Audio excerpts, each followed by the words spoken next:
Siamo oggi alla Carpaneta, foresta di Carpaneta, ed siamo già alla sesta edizione di Carrozze e Cavalli, una bellissima manifestazione che si svolge nel nostro parco.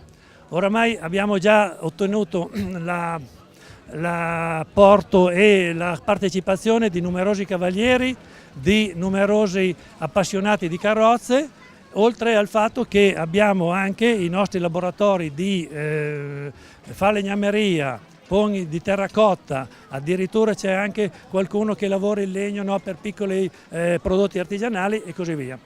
Di fatto, nascosto non si vede qua, ma abbiamo anche un gruppo che coordina il battesimo della sella. Qui lo spazio nostro è distinto dalla foresta di Carpaneta, ma però abbiamo tre parchi, il parco di Arlecchino, quello di Virgilio e quello di Bouffier, che permettono di ottenere facilmente degli spettacoli, e noi, in accordo tra Proloco e Regione Lombardia, cerchiamo di ravvivare questo spazio perché sia più conosciuto. Naturalmente in queste occasioni c'è anche lo stand gastronomico, e oramai si è già convalidata, per esempio da un paio d'anni, l'abitudine a frequentare il parco come zona da picnic, e quindi molto frequentato dalle famiglie con i loro bambini per poter usufruire di questo bellissimo spazio verde.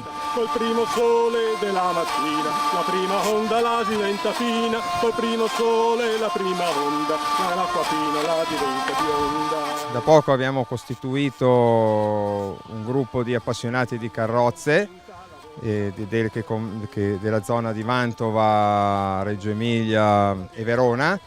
Noi facciamo passeggiate e facciamo viaggi in carrozza in tutto il nord e centro Italia. Organizzo corsi e attacchi in un centro ippico a Motteggiana. Attraverso questo corso ho conosciuto diversi appassionati che hanno imparato a guidare e hanno preso il brevetto per guidare la carrozza attraverso i miei corsi, si sono uniti a noi, e in questo modo abbiamo costruito questo gruppo di appassionati di lunghi viaggi e di trekking che facciamo in tutto il centro e nord Italia.